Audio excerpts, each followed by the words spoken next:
Babul Al-Dhahi, bab mengenai kurban. Kurban-kurban. Al-Dhahi jamu udhiyah kita bil hamzah. Al-Dhahi itu jamak dari udhiyah. Udhiyah itu kurban. Nah, bisa dibaca juga idhiyah. Idhiyah. Bahkan hamzahnya tidak perlu dibaca juga bisa, sehingga nanti istilahnya menjadi adha.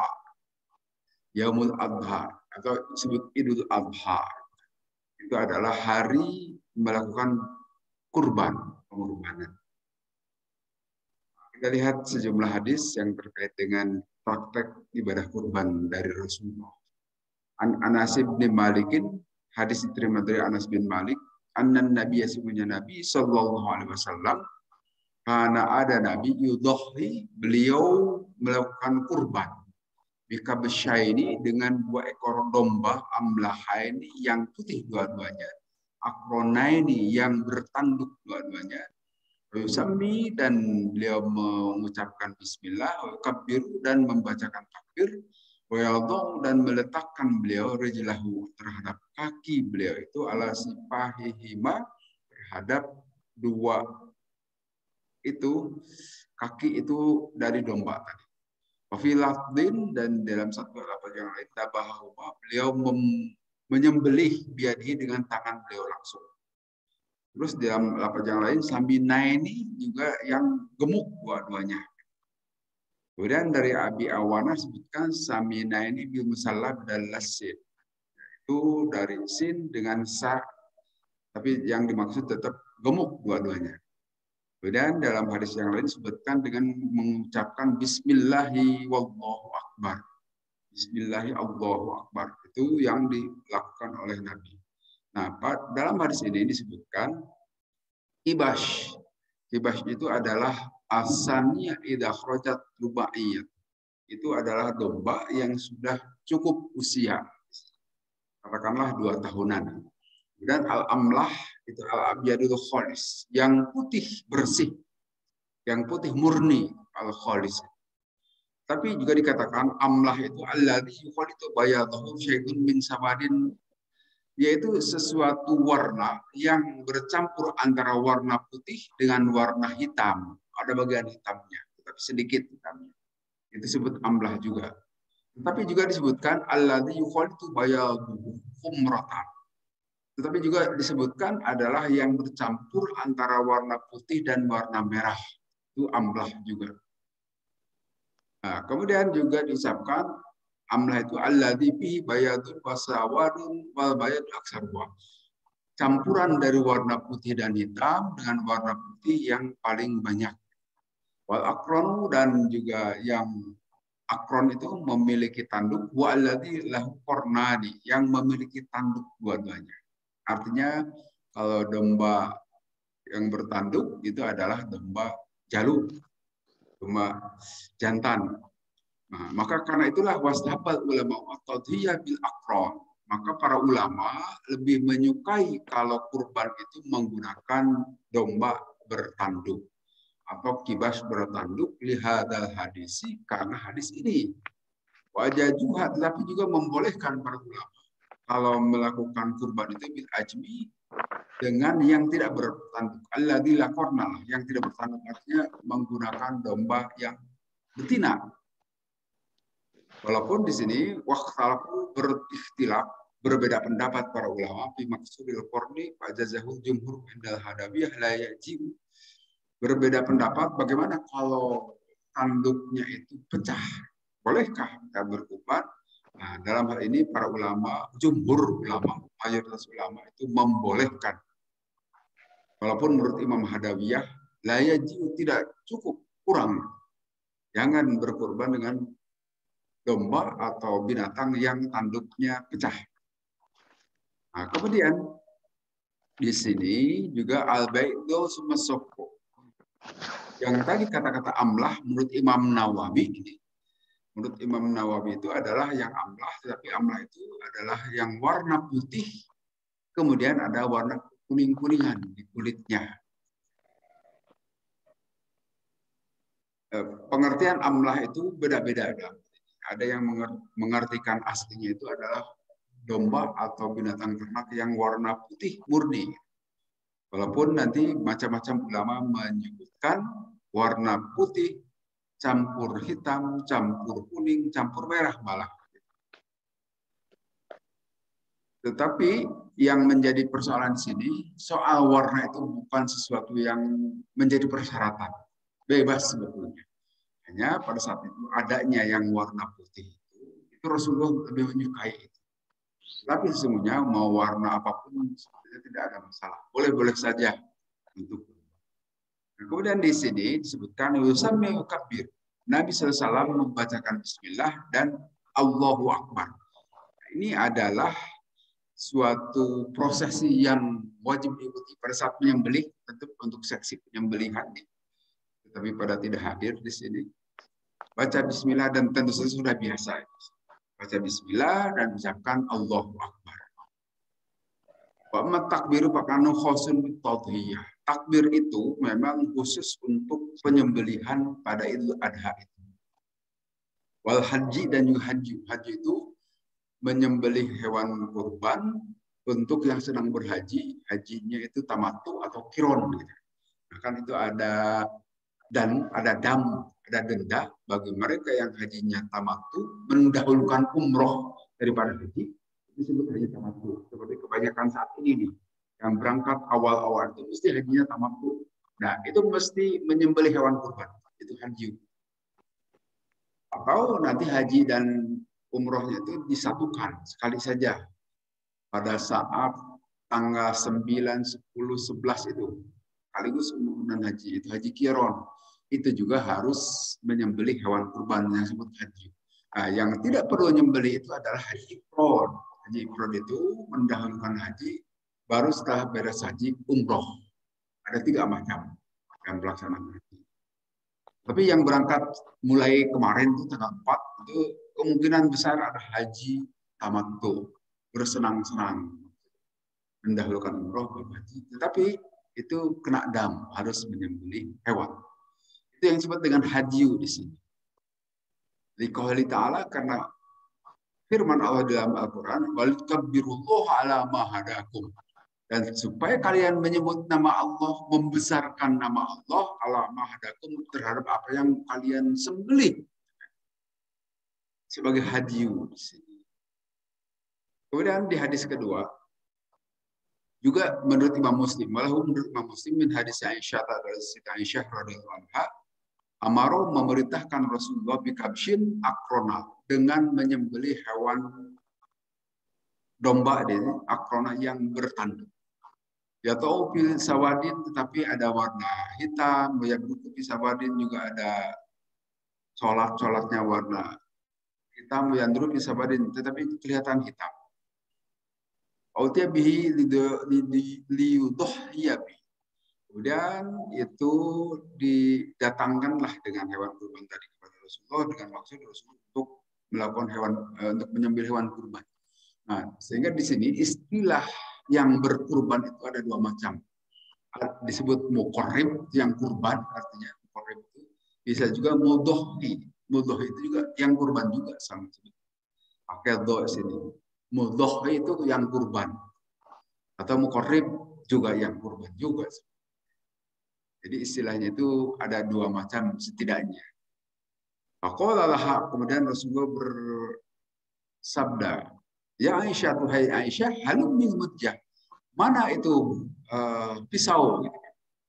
Maqala kemudian Rasulullah memerintah istahyidha bihajarin.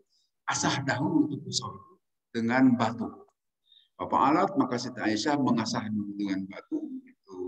Misalnya semua akhodah, benar Rasul mengambil wa akhodahu terhadap mujah, wa akhodahu dan mengambil kambing, wa aljahu dan membaringkan Rasulullah terhadap kambing, tumadabahahu kemudian beliau menyembelih terhadap kambing, tumakola kemudian beliau mengucapkan Bismillahi Allahumma taqabbal min Muhammadin wa ali Muhammadin wa min ummati Muhammad summa dhuha bihi.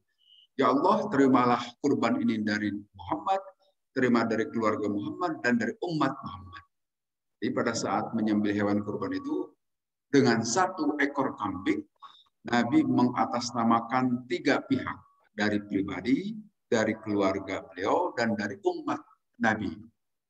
Nah, dari sini nanti banyak arti, ya, bisa diambil beberapa pemahaman. Tapi yang pertama perlu diperhatikan di sini, penyembelihan itu harus menggunakan pisau yang tajam. Karena contoh di sini Nabi mengasah dahulu pisaunya, asah dahulu sampai tajam.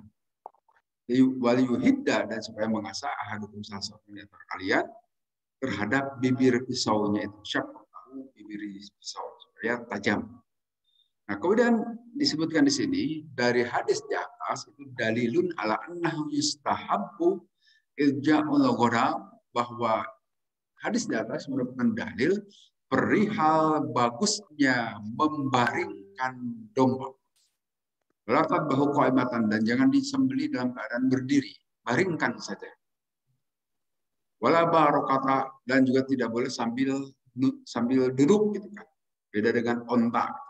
Li'anha arfaqu biha wa alaihi ajmal muslimin, dan demikianlah kaum muslimin sudah sepakat harus dibaringkan. Wala yakunu al-ilja' ila janibiha al-aysar. Wa yakunu, dan membaringkan itu adalah ke sebelah kiri, supaya kanan kita memegang kepalanya, kanan membawa pisau, jadi sambil menghadap kiblat. Jadi sebelah kiri, dan kita sembelih menggunakan tangan kanan. Li'annahu aysarul iddabi, itu akan memudahkan bagi orang yang tentu yang tidak kidal. Fi ahdi sikin bil yumna, untuk memegang pisau atau golok dengan tangan kanan. Wa imsaki ra'sya bil yasar, dan juga untuk memegang kepala hewan itu menggunakan tangan kiri. Tapi dan juga di situ yustahabu disunnahkan doa, berdoa biqabil udhiyah wa ghairiha. Pada saat menyembelih itu disunnahkan membaca doa. Nah, ini untuk para penyembelih. Qad qala al-Khalil, dan Nabi sallallahu alaihi wasallam sudah, atau Nabi Ibrahim di sini, Nabi Ibrahim alaihissalam saat menyembelih itu beliau mengucapkan Rabbana taqabbal minna innaka antas samiul alim. Wahai Tuhan kami, ya Allah, terimalah dari kami, innaka antas samiul alim, sesungguhnya Engkau Maha mendengar lagi Maha mengetahui. Jadi itu permintaan atau doa yang perlu disampaikan oleh para penyembelih, walaupun memang sebaiknya yang menyembelih itu adalah yang berkurban. Tetapi kan tidak semua yang berkurban bisa menyembelih, sehingga dalam hal ini yang menyembelih itu bisa mewakili membacakan doa bagi yang berkurban. Kemudian di sini ada kata-kata terimalah dari keluarga Ali Muhammad. Dari keluarga Muhammad. Ya Allah, terimalah ini dari keluarga Muhammad. Kemudian juga dari umat Nabi Muhammad. Nah, itu adalah minarajul an ahli baiti wa syirki fi sawabiyah. Itu adalah annahu tajzi wa tadhiyah, sesungguhnya kurban itu cukup 1 ekor atau 1 yang berkurban dari 1 rumah. Tidak perlu semuanya. Jadi kalau di rumah itu ada berapa, 7 orang atau berapa orang pun, yang berkorban cukup 1 saja. Karena ini bisa mewakili penghuni yang lain. Di sini disebutkan wasyirkihim, bisa bersekutu dari keluarga di rumah itu, bisa wabiyah dalam hal ganjarannya. Yang berkorban bapaknya atau istrinya, yang lain juga kebahagiaan. Wa annahu yasihu niyabatul qalab an ghairi fi'li ta'at. Sungguhnya mencukupi, sah menggantikan seorang mengkalap dari yang lainnya dalam melakukan ketaatan. Bahkan lebih jauhnya, wa ilam yakun minal ghairi amara wala wasiyata yasih. Walaupun dari yang lainnya itu tidak ada wasiat sekalipun, tidak ada perintah, walaupun yasih maka sah itu kurban. Ayat ala sawaba amalnya ligori, untuk menjadikan ganjaran amalnya untuk yang lainnya. Salatan kanat awariha, apakah salat atau yang lainnya. Artinya kurban dengan tanpa diminta mewakili yang lain, tetapi kita meniatkan untuk yang lain, itu sah menurut penjelasan ini. Ada lagi penjelasan yang lain, tidak sah. Karena nanti ada ayat Al-Quran yang menyatakan wa alaisa lil insan illa ma sa'a.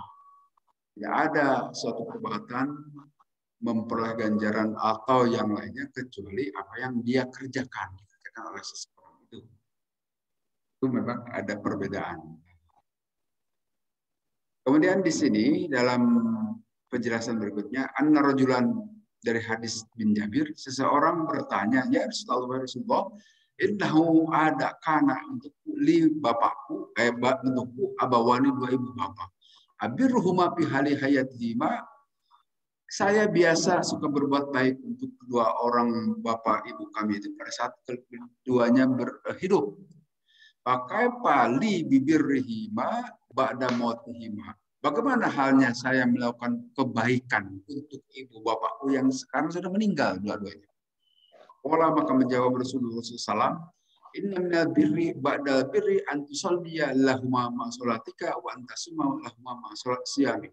Bahwa sebagian dari kebaikan itu, setelah kebaikan kau yang dilakukan saat keduanya hidup, kau bisa melakukan sholat untuk keduanya, masolatika beserta sholatmu itu. Pantasuma dan kau juga bisa puasa Allahumma untuk dua ibu bapakmu itu masyamika beserta saummu. Nah, berdasarkan hadis ini bisa transfer pahala. Hadis ini disebutkan hadis riwayat siapa? Imam Daruqutni ya, Imam Daruqutni. Hanya tidak disebutkan apakah ini hadis sahih atau tidak. Walaupun nanti yang menolaknya lebih kuat karena itu ayat Quran. Jadi orang yang berbuat transfer pahala itu tidak bisa. Walaupun di sebagian yang lain, katakanlah di kalangan Nahdliyin itu biasa transfer pahala. Tapi baiklah itu salah satu pendapat dalam hal ini. Dan kurban juga. Hadis berikutnya kita lihat sini, an Abi Hurairah dari Abi Hurairah radhiyallahu anhu, qala berkata Abu Hurairah, qala bersabda Rasulullah SAW, man siapa orang karena ada lahu bagi orang itu saatun keleluasaan, walam yudhi tapi dia tidak berkurban, fala yaqraban, maka jangan sekali-kali mendekati orang itu musallana terhadap tempat sholat. Nah, ini hadis cukup populer. Siapa orang punya keleluasaan, punya uang untuk beli hewan kurban, tetapi tidak mau berkurban, jangan dekat-dekat sholat. Hadis riwayat Imam Ahmad, Imam Majah, dan disahihkan oleh Imam Hakim, dan menarjihkan para imam terhadap hadis ini. Artinya hadis ini hadis yang kuat, bisa dijadikan dalil. Siapa yang punya keleluasaan untuk berkurban, tetapi tidak juga melakukan kurban, jangan dekat-dekat tempat sholat kami, musola. Nah, artinya tidak diakui sebagai umat Nabi. Mudah-mudahan kita bisa terhindar dari ini. Ini alaman karena satu itu sebagai larangan bagi orang untuk yang memiliki keleluasaan tapi tidak berkurban. Nabi memberikan larangan untuk tidak dekat-dekat tempat sholat kami. Sebab karena dalam Al-Quran kan fasolli li rabbika wanhar, maka sholatlah untuk Tuhanmu, wanhar dan berkurbanlah. Artinya di sini ala ahli kulli baitin fi kulli amin udhiyah. Mau kurban setiap tahun juga boleh saja. Tidak perlu seumur hidup sekali. Seumur hidup sekali haji. Jika untuk kurban boleh setiap tahun juga. Dan tidak perlu semua anggota keluarga di dalam rumah. Kurban cukup diwakili satu saja, keluarga atau yang lain. Dalam abdu ala wujub, nah di sini menunjukkan bahwa itu kurban itu wajib. Walaupun ini juga berbeda pendapat lagi. Wajib menurut Imam Abu Hanifah. Tapi menurut yang lainnya itu la tajib, tidak wajib kurban. Sunnah muakkad saja. Tidak wajib.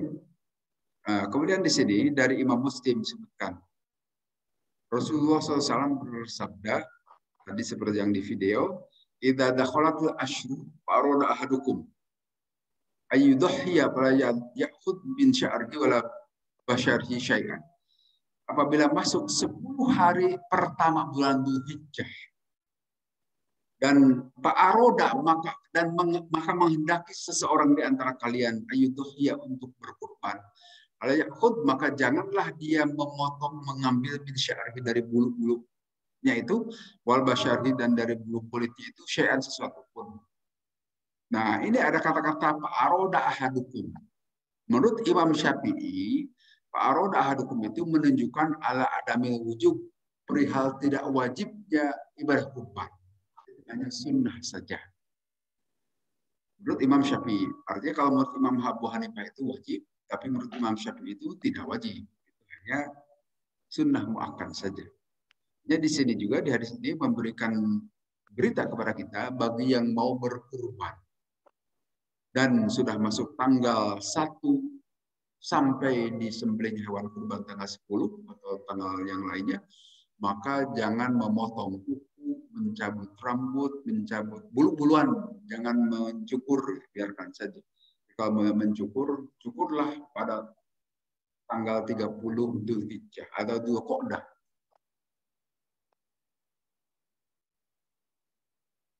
Umir itu kata Nabi SAW, umir itu aku diperintah biyaumil adha, dengan yaumul adha itu idan, sebagai hari raya. Id itu hari raya. Ja'alahu, Allah menjadikan terhadap hari raya itu di hari rumah untuk umat ini. Jadi hari raya di dalam Islam itu hanya 2 saja. Idul Fitri dan Idul Adha. Yang lainnya bukan hari raya. Maulud, Rajab, itu peringatan biasa saja.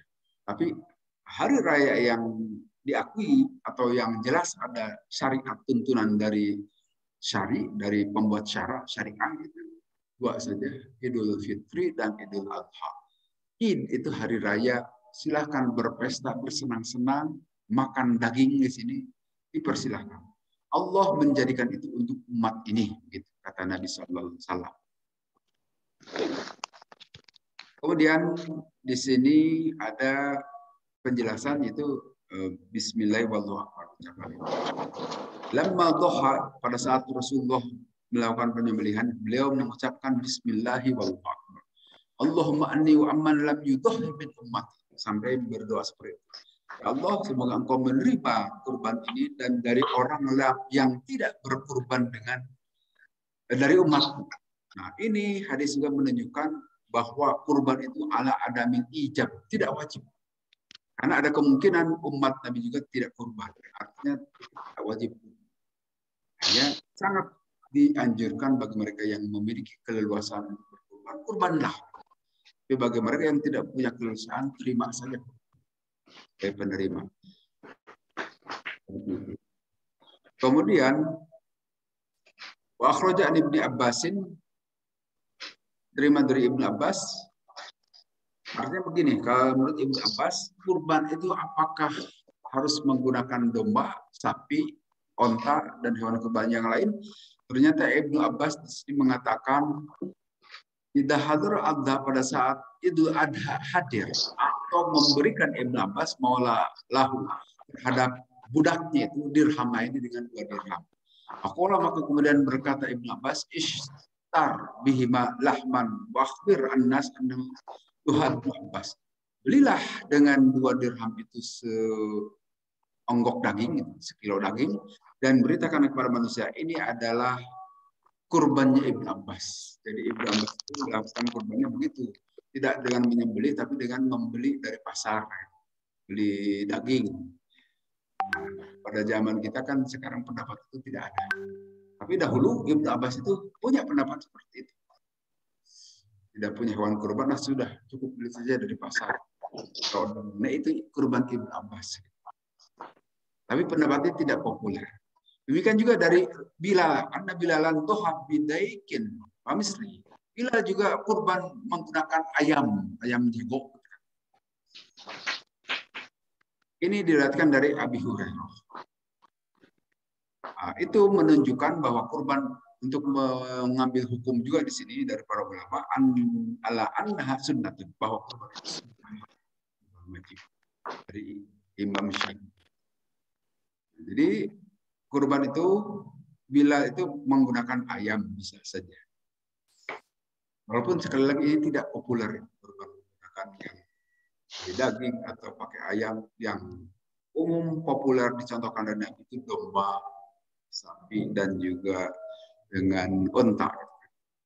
Kemudian hadis keempat, An Jundab dan seterusnya dari Jundab bin Sufyan, syahid itu saya menyaksikan al-adha, hari Idul Adha, ma Rasulullah berserta Rasulullah SAW, dalam maqdiya salat, pada saat beliau selesai salatnya bin nasi dengan orang-orang, nadhara, beliau melihat ila gunamin ke seekor domba, qad dubihat, sungguh telah disembelih itu domba tadi.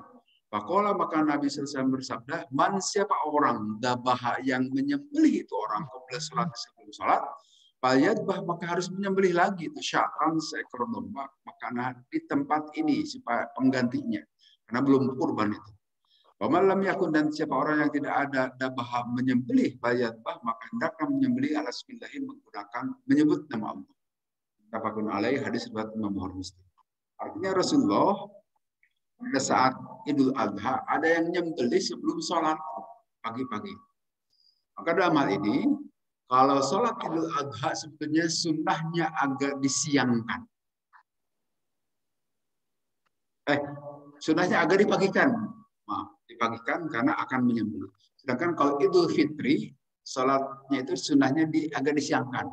Karena untuk supaya ada kesempatan membagikan zakatul fitri.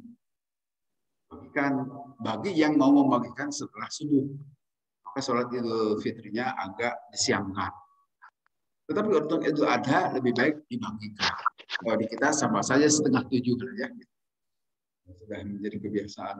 Tapi sebetulnya kalau untuk Idul Fitri bisa jam 7 atau pukul 8 tergantung kesiapan panitia.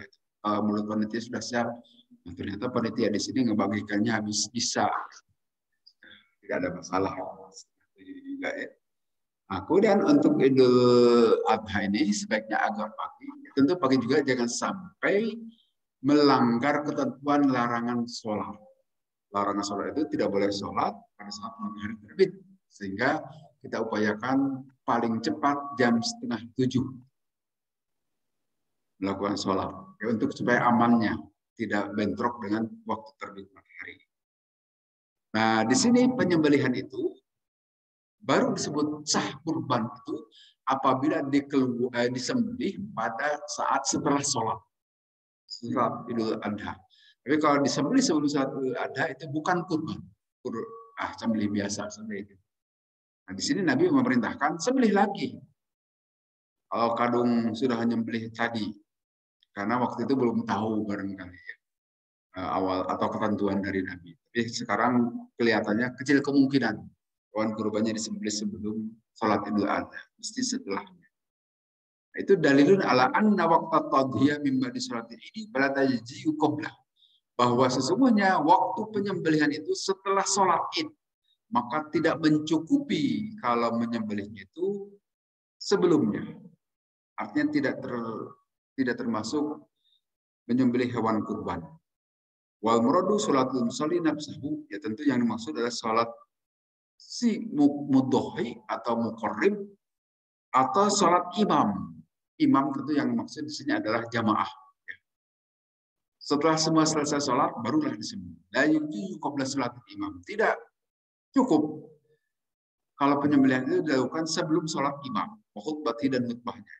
Ya, saya kira untuk zaman kita saat ini, insya Allah mesti setelah sholat. Tidak ada masalah.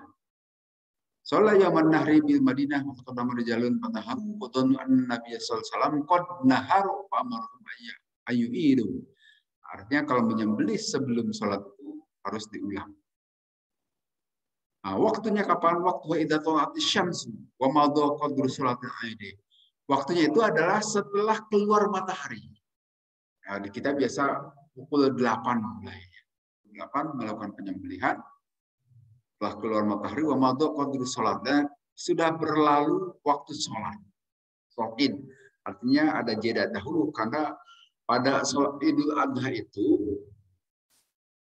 Adha itu disunnahkan tidak sarapan dahulu sebelum sholat.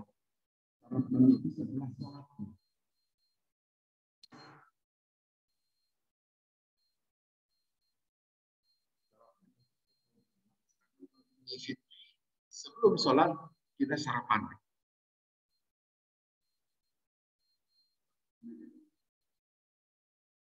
Setelah sholat baru kita sarapan.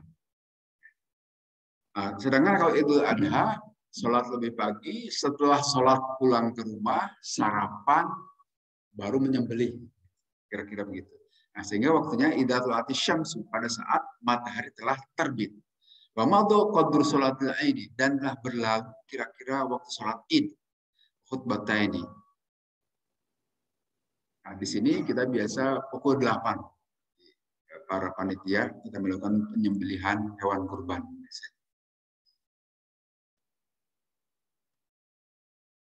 Nah, kemudian di sini panah ayat bahwa ahadu, sama ini Rasulullah melarang melakukan penyembelihan sebelum sholat. Nah, kemudian yang jadi persoalan, wa amantiahu, kapan berakhirnya waktu penyembelihan? Kalau waktu mulai penyembelih itu adalah setelah sholat. Nah, sekarang kapan berakhirnya penyembelihan? Aqwalun fa'indal hadawiyah bal al-ashir wa yawmani ba'dahu. Menurut Imam Hadawiyah itu tanggal 10 dan 2 hari setelahnya. Di tanggal 10, 11, 12. Sampai itu saja menurut Imam Hadawiyah. Tetapi wa inda Syafi'i, Imam Syafi'i, anna ayyamal adha arba'atu yamin nahri wa satu ba'dahu. Menurut Madzhab Syafi'i itu penyembelihan itu tanggal 10, 11, 12, 13. Hari tasyrik. Menurut beliau itu 4 hari. Silakan. Itu adalah waktu-waktu penyembelihan. Walaupun ada sebagian dari pendapat jamaah dari tabi'in, hari menyembelih itu hanya hari tanggal 10 saja. Yamun nahri fakot. Hanya hari tanggal 10 saja. Jadi supaya tahu gitu, ada perbedaan pendapat di antara para ulama. Walaupun yang dipakai di kita adalah pendapat Imam Syafi'i. Itu tanggal 10 dan 3 hari tasyrik. Tapi ada para ulama juga yang menyatakan hanya hari raya tanggal 10 saja. Walaupun ulama yang mengatakan begitu, boleh kalau di Mina itu ditambah 3 hari. Tapi kalau di luar Mina hanya tanggal 10 saja. Walaupun ada juga jamaah yang lain, annahu ila akhir yamin min syahril hijjah. Boleh sampai hari terakhir bulan Dzulhijjah. Sampai tanggal 30, tanggal 30 atau 29. Itu ada sebagian yang berpendapat seperti itu. Nah, dari berbagai macam pendapat itu, kita menggunakan pendapat Imam Syafi'i. Menurut pendapat Syafi'i itu, penyembelihan itu hari tanggal 10 ditambah 3 hari tasyrik.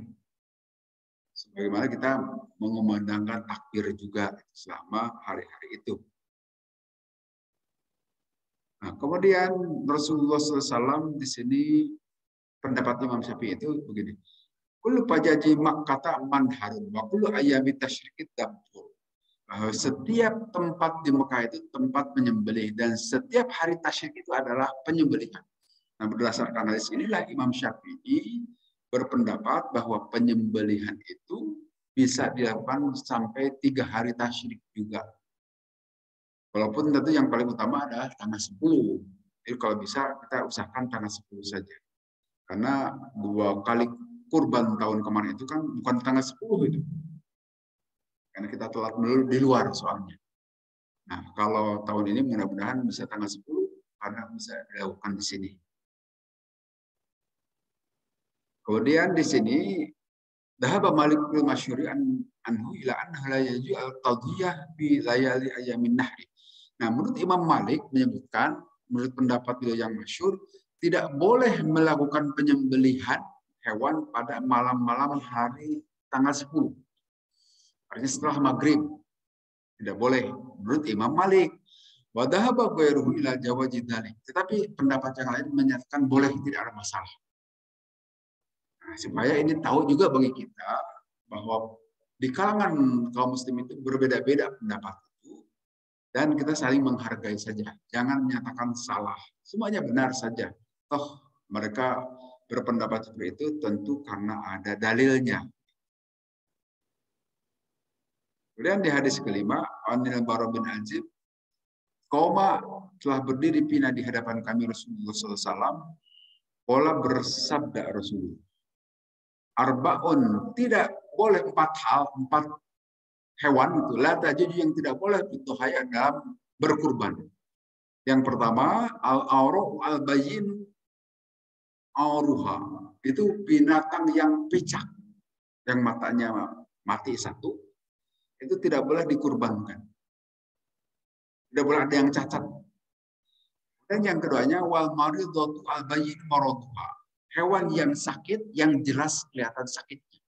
Seperti PMK itu mungkin ya, sekarang itu hati-hati jangan sampai hewan sakit begitu dikurbankan. Ini larangan dari Nabi. Wal arja'u al bayyinu dhaluha. Kemudian yang pincang kakinya ya pincang lah bagaimana mungkin kakinya tidak sempurna itu juga tidak boleh. Wal kabiratu dan yang terlalu tua allati la tunqi yaitu yang ya sudah tidak dagingnya itu ya udah liat gitu kan. Misalkan jangan. Jadi artinya kurban itu dengan yang masih segar-segar saja. Yang pecak tadi tidak boleh, yang sakit tidak boleh, yang juga pincang juga tidak boleh dan ketuaan juga tidak boleh. Nah, itu hadis menunjukkan ala anna hadhil arba'ati al-ujumani atau min sihat tadhiyah. Itu hewan yang disebutkan oleh Nabi 4 hal tadi itu sebagai aib, sebagai cacat yang menyebabkan tidak boleh berkurban menggunakan 4 hewan kurban tadi yang pincang dan sebagainya. Perkataan goiriha minal ujub, tetapi dari aib yang lainnya tidak disebutkan. Nah, tentu saja tidak akan sempurna hewan itu ada saja kekurangan, itu tidak apa-apa asal tidak yang 4 ini gitu. Kira-kira itu maksudnya. Menurut penjelasan hadis di sini. Dan di hadis ke-6 An Jabir qala bersabda Rasulullah sallallahu alaihi wasallam, la tadbahu illa musinnatan. Janganlah kalian menyembelih hewan kurban illa musinnah kecuali musinnah. Musinnah itu kira-kira hewan yang usianya 2 tahunan. Sudah dicirikan sudah punglak gitu, Pak. Giginya sudah punglak, kemudian sudah diganti gigi baru. Musinnah 2 tahun. Illa in ta'assaro, kecuali kalau kesulitan alaikum kepada kalian semua, kalau bahu maka boleh menyembelih jadaatan dengan yang usianya di bawah 2 tahun, 1 tahun benar. Nah, ini dari domba. Persilahkan. Jadi kalau bisa masih bisa milih itu hewan-hewan yang akan dikurbankan itu hewan kurban yang sudah tidak terlalu muda, tidak terlalu tua, tengah-tengah. Di sini musinnah. Paling tidak 2 tahun gitu kalau domba itu. Atau kalau kesulitan tidak ada lagi, tidak apa-apa dengan usia 1 tahun juga jadaah itu. Masih 1 tahun masih bayi misalnya. Tapi kalau bisa jangan menggunakan itu. Musinnah saja. Kecuali memang kehabisan stok, lain persoalan. Itu hadis itu merupakan dalil ala annahu sesungguhnya la yaji'u tidak mencukupi al-jada'u yang masih di bawah 1 tahun itu.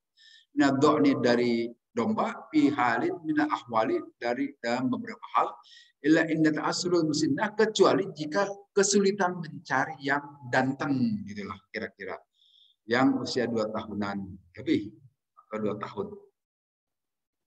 Dalam hal ini Rasulullah memerintahkan dohu bil jada'i minad dhani. Silakan kau sembelih jada, artinya tadi yang hewannya usia di bawah 2 tahun tidak apa-apa minad dhani dari domba. Karena dalam hadis lain Rasulullah mengatakan nikmatul udhiyah al jada minad dhani. Alangkah baiknya kambing sembelihan dari domba itu dari jenis dhani, ya domba sama kambing lah kira-kira itu. Yuhaina kami semua sudah menyembelih Rasulullah bersama Rasulullah bijadai menggunakan jada itu yang usianya di bawah 1 tahun ini dari domba atau kambing. Kapan itu dilakukan? Inda ta'assulil musinnah pada saat kesulitan mencari domba yang usia jantan 2 tahunan lebih. Hadis ke-7 an Ali radhiyallahu anhu qala berkata Ali amarona telah memerintahkan kepada kami Rasulullah sallallahu alaihi wasallam annastashrifal aina untuk memuliakan mata wal uduna dan kuping wala nudhi dan kami Rasulullah melarang kepada kami bi auroa untuk berkurban menggunakan yang pecak tadi wala muqabalata dan yang muqabalah di sini yang terpotong dari telinganya sedikit saja juga dilarang wala muda barota dan muda baroh yaitu yang terpotong dari ujung telinganya. Muda baroh itu artinya cacat juga di sini. Wala kharqa'a dan juga yang terjatuh. Kharqa itu sakinatul masyuqah Di sini yang terpotong juga telinganya. Wala sarma'a, dan juga dari sarma. Yang sarma itu sukutus saniyah minal asnan, yang punglak tapi belum diganti dengan gigi baru. Jadi di sini hadis riwayat Imam Ahmad dan disesuaikan oleh Imam Tirmidzi, ada beberapa usahakan lihat telinganya itu dari hewan itu. Kalau telinganya normal itu baik, disilahkan untuk dikurbankan. Dan jangan yang aro itu pecah, matanya mati satu misalnya. Walau mukobalah dan mukobalah sama ini terpotong telinga, di telinganya ada cacat. Dan jangan yang buah suku tusania mina asnan, yang belum punglak di sini. Walaupun maksudnya minus sarmi, yaitu yang belum punglak di sini, sarma. Kemudian di sini ada faedah. Ajma'al ulama telah bersepakat para ulama ala jawaz tadhiyah min jami bahimatil an'am. Bahwa sesungguhnya ulama sudah sepakat bolehnya kurban dengan setiap hewan ternak. Jadi kalau yang selama ini kita kenal domba, sapi, kemudian onta, kalau di satu tempat ternaknya itu bukan dengan 3 ekor ini, ya boleh-boleh saja. Misalnya pakai mencak. Apa mencak itu rusak ya. Rusak di Bogor. Boleh saja. Karena wakhtalafu fil afdal. Hanya nanti para ulama berbeda pendapat perihal keutamaannya. Ya, karena di sini maksudnya kalau kita kurban pakai kuda, itu tidak biasa masyarakat itu makan daging kuda kan. Jadi kelihatan tidak akan begitu senang masyarakat itu menerimanya. Sehingga kurbanlah pakai sapi, karena itu biasa dimakan oleh masyarakat umumnya orang. Kalau korban kuda, sebetulnya boleh-boleh saja itu, tapi kuda itu bukan makanan yang lazim, yang biasa. Sehingga tidak begitu senang orang mengkonsumsi. Wadzahiru anna gunama fid dohyati afdalu li fi'lihi wa amri. Nah, yang jelas itu sesungguhnya domba ini yang paling utama. Dalam kurban itu paling utama. Karena Nabi juga berkorban pakai domba. Dan nanti ada onta juga. Kurban pakai domba, pakai kambing ya, yang biasa kita makan itu lebih utama. Walaupun sesungguhnya boleh menggunakan hewan yang lain. Kemudian An Ali bin Abi Thalib radhiyallahu anhu qala, berkata Ali bin Abi Thalib, Amaroni telah memerintahkan kepadaku Rasulullah SAW an akuma ala budni, untuk berkurban menggunakan sapi, onta. Wan ukosima, dan aku untuk harus membagikan duhumah terhadap daging itu onta, wajulah dan kulit onta, wajilalah dan juga bagian-bagian lain dari onta seperti kaki dan sebagainya, ala masakin, kepada orang-orang miskin. Walau mukti, dan aku tidak boleh memberikan fi jujuratiha, dari bagian-bagian dalamnya, syai'an minha, dari itu onta. Nah, di sini Sayyidina Ali bin Abi Thalib diperintah oleh Rasulullah untuk membagikan hewan kurban dari jenis onta. Bagikan dagingnya itu kepada mereka yang menerima. Dan juludaha, kulitnya juga silakan dibagikan. Kalau pada mau terima, dan ada yang mau ngurusnya, potong satu-satu dari 9 sapi. Dan dibagikan silakan. Kalau ada yang mau. Tapi kalau tidak ada yang mau, dijual saja.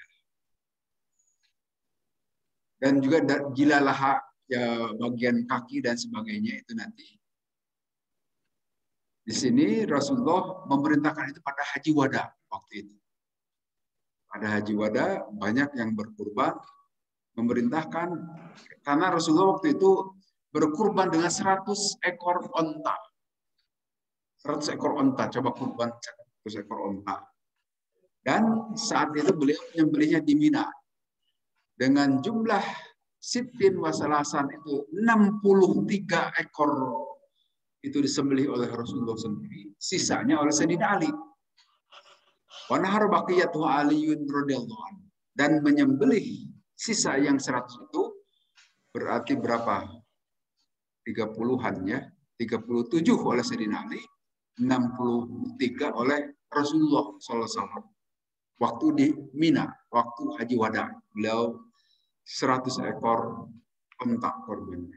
Dengan caranya begitu, bagikan itu semuanya itu termasuk kulitnya, belum ada pabrik sepatu barangkali waktu itu. Sehingga udah dimakan saja kulitnya juga. Sekarang udah ada yang bisa buka kerajinan dari kulit. Kemudian wadalla ala annahu taslaku bil julud wal jalal kama yaslaku bil lahmi. Di situ disebutkan bahwa harus disedekahkan, dibagikan itu juga julud, kulit-kulitnya. Jalal dan juga itu bagian-bagian yang kuat seperti kaki dan sebagainya. Sebagaimana juga bersedekah menggunakan billah dengan dagingnya. Dan tidak boleh dikasih upah orang yang menyembelihnya itu. Dan dzalika fi hukmil bai'i. Karena itu seperti jual beli kalau diberi upah. Yang menyembelih itu adalah orang yang tidak perlu diberi upah. Dari menyembelih, tapi upah dari hewan kurbannya. Tapi bisa ada semacam ongkos operasional itu mungkin. Operasional, karena bagaimanapun orang itu menyempatkan diri, yang profesional ini, menyempatkan diri untuk bekerja di kita, nah dia jangan sampai kehilangan pendapatan. Kita bayar, tetapi jangan dari harga hewan, dari luar hewan. Yang biasa kita sebut dengan biaya operasional. Hukmul udhiyah hukmul haji bi annahu la yubahu lahmuha, bahwa hukum udhiyah kurban itu sama saja seperti hukum haji, yaitu yang disembelih saat haji tamattu atau haji kiron, bahwa tidak boleh dijual itu lahmuha dagingnya wala jaduha, dan tidak boleh itu kulitnya, dan tidak boleh dikasih upah orang yang menyembelihnya. Al ulama muttafaquna fi ma alimat annahu la yajuzu bai'ul lahmi. Nah, ulama bersepakat tidak boleh la yajuzu, tidak boleh bai'ul lahmi, menjual kulitnya, menjual dagingnya. Tetapi para ulama di sini mereka berbeda pendapat pijidihab perihal jual kulit. Nah, setelah zaman sekarang ulama juga berbeda pendapat jual kulit. Ada yang mengatakan boleh, ada yang juga tidak. Pakola jumhur, tapi kesepakatan ulama secara menyeluruh la yajuzu, tidak boleh juga jual kulit. Tapi tentu yang dimaksud di sini siapa yang tidak boleh jual itu? Si yang mudhohi atau muqarrib tidak boleh. Tapi yang menjual nanti si mustahik tidak masalah. Kan di sini akali juga begitu, yang menjual melelang itu adalah mustahik. Walaupun nanti didampingi oleh panitia juga, harus ada mustahik sehingga bisa mengatasi persoalan ini. Tetap boleh, silakan dijual, dan pengertian yang menjual itu mustahik, bukan korib, bukan yang kurban. Kalau jumhur lah ya jujur tidak boleh. Kalau Abu Hanifah ya jujur baik. Tapi Imam Abu Hanifah membolehkan, nggak apa-apa sih. Jadi ya seperti tadi ada perbedaan pendapat di antara para ulama. Ya, kalau kita pakai dari mazhab Syafi'i ya sudah tidak kita jual. Kalau mau pindah ke mazhab Hanafi boleh saja dijual. Hanya beliau juga ya jujur boleh baik menjual itu kulit bigori dananir tanpa menggunakan dinar, uang emas, wadarohim, dan uang dirham, yakni bil arud, boleh semacam ditukar dengan barang lain. Tidak boleh pakai uang, menurut Imam Abu Hanifah. Saya kira kita tetap kembali kepada kesepakatan di antara kita saja. Ini disampaikan ya untuk supaya tahu saja kita. Supaya tahu saja. Kemudian hadis yang ke-9, Jabir bin Abdullah qala, berkata Jabir, naharna, kami semua telah menyembelih hewan kurban ma'a Rasulullah serta Rasulullah SAW, amal Hudaybiyah pada hari Hudaybiyah, al-badanata, onta ansabatin dari 7 orang, wal bakurota, dan sapi betina ansabatin dari 7 orang juga. Hadis riwayat Imam Muslim. Nah, untuk kurban kita yang menggunakan sapi atau onta, itu boleh untuk lebih dari 1 orang. Kalau onta dari 7 sampai 10 sebetulnya. Ada hadis lain menyatakan bisa dari sampai 10 orang kalau onta yang besar. Tapi kalau untuk sapi itu sampai 7 orang saja di sini. Nah, di dalam hadis dari Ibnu Abbas sebutkan gini, kunna ada kami ma Rasulullah beserta Rasulullah SAW sampai dalam satu perjalanan, hadoro maka hadir al-adha idul adha, pashtarokna maka kami bersekutu untuk melakukan kurban bil baqarah untuk sapi itu sabatun 7 orang. Wapil ba'iri dan dalam onta itu asyaratun 10. Jadi ini hal dasar bahwa boleh kita berkurban sapi untuk 7 orang dan kurban onta sampai 10 orang. Walaupun itu cukup dari tiap rumah perwakilan saja. Minas sunnati dari sunnah itu liman bagi orang arba al-yudohya untuk berkurban alla yakhudha min sya'rihi. Juga pendapat ini mengatakan bahwa dia itu tidak boleh mencabut rambutnya, juga tidak boleh memotong kukunya apabila telah masuk 10 hari pertama bulan Dzulhijjah, seperti hadis di atas tadi. Walaupun pendapat ini juga ada 2 pendapat ini. Apakah orang yang berkorban atau dari hewannya? Ada kalau di sini mengatakan hewannya juga tidak boleh dipotong rambut dan sebagainya. Kalau sudah masuk tanggal 10, tanggal 1 sampai 10. Kalau sebelumnya mau dicukuri juga boleh. Demikian juga pendapat yang lebih lengkap, orangnya juga tidak boleh menggunting kuku, biarkan saja. Sebagai toleransi barangkali ke hewan. Ya boleh. Nah, di sini di hadis yang di bawah lebih jelas lagi. Qalmu adopirika, tidak boleh memotong kuku-kukumu. Tapi kukumu itu ya kita manusianya. Pokok susyaribik dan tidak boleh memotong itu apa? Kumis. Syarib. Wahliki anak dan tidak boleh juga kau memotong bulu maluan. Badzalika tamamu awdhiyatika indallah azza wa jalla. Itu kata Nabi. Maka itulah kesempurnaan kurban di sisi Allah. Jadi bagi yang mau berkurban sebaiknya tidak memotong apapun mulai tanggal 1 sampai dipotong hewan. Setelah dipotong hewan silakan potong lagi. Sebelumnya mulai tanggal 1 jangan dulu. Nah, di hadis ini lebih jelas bahwa yang maksud adalah kitanya yang mau berkurban. Walaupun ada yang memahami hewannya juga tidak boleh. Kemudian ada faedah yang lain, yustahabul mudhi ayyatasaddaq. Tentu saja bagi orang yang berkurban sangat disunnahkan untuk bersedekah dengan hewan kurbannya dan wa'iyyak pula dan memakannya. Wastahabba katsirun ulama'i ayyuqassimuhuma aslasa, dibagi 3 ya, seperti yang biasa kita lakukan ya. Sepertiga untuk iddihor, sepertiga untuk sedekah, sepertiga untuk dimakan. Jadi sedekah itu hanya sepertiga sebetulnya di sini dianjurkan. Tapi yang diambil oleh kita kan sepertiga, 2/3-nya disedekah. Kalau di sini itu yang sedekah sepertiga. Para ulama itu seperti itu. Sepertiga lagi untuk kita, tapi disimpan. Yang sepertiga silakan dimakan. Yang sepertiga disedekah. Nah ini saya kira silakan saja mau tidak perlu dirubah lah, mungkin tetap seperti biasa saja di kita ya. Ulu atau sodaku wadakhir. Nah ini berdasarkan hadis Nabi yang beliau mengatakan, ulu makanlah kalian dari hewan kurban itu. Sodaku dan kalian sodakohkan. Wadakhiru dan simpanlah. Dari 3 hal ini maka para ulama membagi menjadi 3 tadi. Sepertiga dimakan, sepertiga disedekahkan, sepertiga disimpan.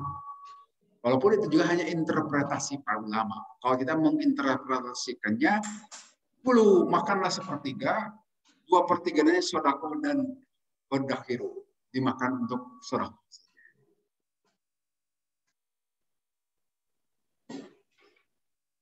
Hadis di bawah juga sama. Kuntu nahaitukum, dahulu aku melarang kalian untuk anluhumil adhohi, dari memakan daging-daging kurban pokok salasin lebih dari 3 hari.